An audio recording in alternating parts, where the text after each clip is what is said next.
శ్రీ గురుభ్యో నమః. శ్రీ మహాగణాధిపతయ నమః. శ్రీ మహాసరస్వత్యై నమః. ఓం శ్రీమాత్రే నమః. ప్రేక్షకులందరికీ నమస్కారము. మనకు మే నెల మాస ఫలితాల్లో వైశాఖ మాసము. ఈ యొక్క వైశాఖ మాసంలో చాలా అద్భుతమైనటువంటి జయంతోత్సవాలు, అనేక పుణ్యమైనటువంటి కార్యక్రమాలు, దాన ధర్మాలు, అనేకం కూడా స్నానాలు లాంటివి అనేకం కూడా ఉన్నాయి. ముఖ్యంగా వైశాఖ మాసంలో సరస్వతి పుష్కరాలు, అందరూ కూడా ఆ పుష్కర స్నానం చేసి ఆ యొక్క దేవతానుగ్రహం పొంది అందరూ కూడా పితృలోక అనుగ్రహం, పితృదేవతలకు కూడా అనుగ్రహించేటువంటి సరస్వతి పుష్కరాలు. అలానే అక్షయ తృతీయ, పరశురామ జయంతి, గంగోతరణము, అలానే మనకు వైశాఖ పౌర్ణిమ, అలానే ఏకాదశి, చాలా విశేషమైనటువంటి మోహిని ఏకాదశి, ఇలాంటి పర్వదినాలు అనేకం కూడా మనకు గోచరిస్తున్నాయి. అందులో నదీ స్నానం చాలా ఉత్తమమైనది, పద్మపురాణం తెలుపబడింది. కాబట్టి అందరూ కూడా వైశాఖ మాసంలో క్షేత్ర యాత్ర స్నానాధికాలు చేసుకొని వాళ్ళ యొక్క గ్రహస్థితి ఏదైనా బాగోలేకపోతే కూడా ఇటువంటి హోమ వ్రత నియమాలు పాటించి, ఉపాసన పాటించి ఆ యొక్క పరిపూర్ణమైన దేవతానుగ్రహాన్ని పొందడానికి ఈ వైశాఖ మాసం కూడా చాలా మంచిదైనటువంటిది. ముఖ్యంగా విష్ణుప్రీతి అయినటువంటి మాసము వైశాఖ మాసం. కాబట్టి వైశాఖ పురాణం కూడా ఉంటుంది మనకి. ఇటువంటి మహత్తరమైనటువంటి మాసంగా మనం పిలువబడుతుంది. ఇక మనకు రాశి సంచారం చూసుకున్నట్లయితే ముఖ్యంగా ప్రత్యేకంగా ఈ యొక్క మాసంలో మేష సంక్రమణ అయిన తర్వాత రవి వృషభ రాశిలో సంక్రమణం చేస్తూ, అట్లానే రాహు కేతువులు కూడా మే నెల నుంచి 18వ తారీఖు నుంచి కుంభ సింహాదుల్లో సంక్రమణం జరుగుతూ సంచరిస్తున్నారు మార్పుతో. అలాగే గురువు కూడా మిథునంలో మార్పుతో ఉన్నారు. ఈ యొక్క మాసం ఉగాది తర్వాత చాలా ప్రత్యేకంగా మే మాసంలో కలుగుతుంది. అలానే బుధుడు కూడా అతిచారంతో 2వ రాశిలో మారుతున్నాడు. మేషంలోకి 6వ తారీఖు వచ్చి, అట్లానే మళ్ళీ మే 6 నుంచి మేష సంక్రమణం మేషంలో సంచరిస్తూ బుధుడు మే 23 నుంచి వృషభ రాశిలో సంచరిస్తున్నారు బుధుడు కూడా. ఇలా అతిచారంగా బుధుడు రాబోయేటువంటి మాసాల్లో గురువు కూడా అతిచారంతో ఉన్నాడు.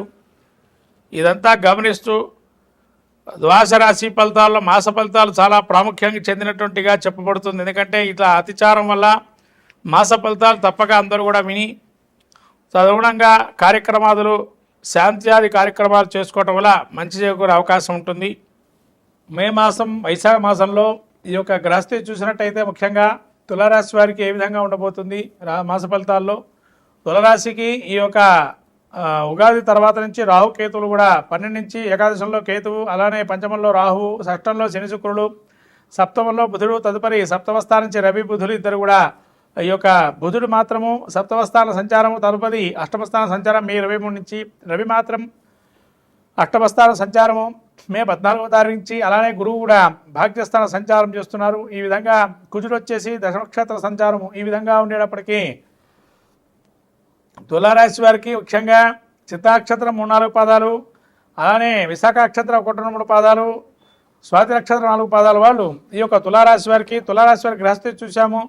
వాళ్ళ యొక్క గ్రహస్థితి ఏ విధంగా ఉందంటే పంచమంలో రాహు ఉన్నాడు. రాజ్యపుచ్యత, రాజగౌరవము, సభా గౌరవాలు వచ్చే అవకాశం ఉంటుంది. మిమ్మల్ని కొంత విమర్శించే అవకాశం ఉన్నా కూడా మీరు పైకి వచ్చే అవకాశం ఉంటుంది. ఆ విమర్శలకే మీరు మంచి పేరు తెచ్చుకునే అవకాశం ఉంటుంది. పంచమంలో రాహు ఉన్నాడు. ధన నష్టం వచ్చే అవకాశం ఉంటుంది. సంతానం వల్ల కావచ్చు, మొండిగా వ్యవహరించడం, అలానే శని ఆ షష్ఠ స్థానంలో శత్రు రుణ ఉగాదులు పెరిగే అవకాశం ఉంటుంది. రుణం అనేటువంటిది పెరిగే అవకాశం ఉంది. శత్రు క్షయమయ్యే అవకాశం ఉంటుంది. అలానే శుక్రుడు కూడా 6లో ఉన్నాడు. నూతనమైనటువంటి కార్యక్రమాలు చేపట్టే అవకాశం ఉంటుంది. అలానే ఈ యొక్క బుధుడు కూడా మీకు సప్తమ స్థానం సంచారం చేస్తున్నాడు. షష్టం నుంచి. షష్టంలో ఉన్నంతకాలం మీ బుద్ధి కుశలత ద్వారా మీరు కొన్ని సమస్యలు పరిష్కరించుకుంటారు. తద్వారా మీకు విజయం సాధించే అవకాశం ఉంటుంది. అలానే బుధుడు మీకు తర్వాత అష్టమ స్థానం సంచారం చేస్తున్నాడు. అష్టమ స్థానం సంచారం చేసేది చాలా జాగ్రత్తగా ఉండడం మంచిది. ఎక్కువ మోతాదులో భోజనం కానీ ఏదైనా తీసుకోవటం జరుగుతుంది. తద్వారా ఇబ్బంది కలిగే అవకాశం ఉంటుంది. అలానే గురువు మీకు భాగ్యస్థానం సంచారం చేస్తున్నారు. తదేకంగా పితృయజ్ఞాలు కానీ, దేవయజ్ఞం కానీ, యజ్ఞాది కర్తవులు కానీ, వ్రతాధిక నియమాలు కానీ బాగా యోగించే అవకాశం ఉంటుంది. దైవానుగ్రహం బాగా ఉందని చెప్పచ్చు. గురువు యొక్క భాగ్యస్థానంలో సంచారం చేస్తూ శని యొక్క అనుగ్రహం కూడా కలుగుతుంది. అలానే రావాల్సిన ధనం కానీ నష్టపోయిన ధనం కానీ తిరిగి వచ్చే అవకాశం ఉంటుంది. అలానే ఈ యొక్క శని కూడా తృతీయ స్థానం ముందు సంచారం యొక్క దృష్టి పెట్టడం వల్ల రవి మీద కొంత ఇబ్బంది కలిగే అవకాశం ఉంటుంది, అపఖ్యాతి పాలయ్యే అవకాశం ఉంటుంది. తండ్రికి అనారోగ్యం కొంచెం సూచించుకునే అవకాశం, జాగ్రత్తగా చూసుకోవడం మంచిది. అలానే ఈ యొక్క గురువు కూడా వీరికి దశమస్థానం సంచారం చేస్తున్నాడు. ఈ యొక్క కుజుడు దశమస్థాన సంచారం కాబట్టి వృత్తి వ్యాపారాల్లో కానీ ఉద్యోగంలో కానీ కొంత ఒత్తిడి ఏర్పడే అవకాశం ఉంటుంది. ఎంత కూడా ఒత్తిడి తగిలినా కూడా కొంత ఇబ్బందికరంగా ఉంటుంది. నిజాన్ని మాట్లాడితే ఒప్పుకోరు, అబద్ధాన్ని ఒప్పుకునే పరిస్థితి ఉంటుంది వృత్తిలో కూడా. కాబట్టి ఇలా ఇబ్బందికరమైనటువంటి వాతావరణం సూచరిస్తుంది కుజుడు ఈ యొక్క దశమక్షేత్రంలో ఉండడం వల్ల. కేతు ఏకాదశంలో ఉండడం వల్ల ముఖ్యంగా పెద్దల నుంచి గౌరవ మర్యాదలు మన్నలు పొందడం, అలానే మీ ఖ్యాతి కొన్ని విధాలుగా నేర్పరిగా కొంతమంది కీర్తించడం లాంటివి జరిగే అవకాశం ఉంటుంది. అలాగే కేతు 11 ఉండటం వల్ల దీర్ఘమైన వ్యాధుల బాధలు నిలిగిపోయే అవకాశం ఉంటుంది. ఇవన్నీ కూడా తులారాశి వారికి యోగప్రదంగా ఉంది. ముఖ్యంగా బుధుడు ఎప్పుడైతే 23వ తారీఖు నుంచి అష్టమస్థానం సంచారం చేస్తాడో ఇంకా దివ్యంగా ఉంటుంది.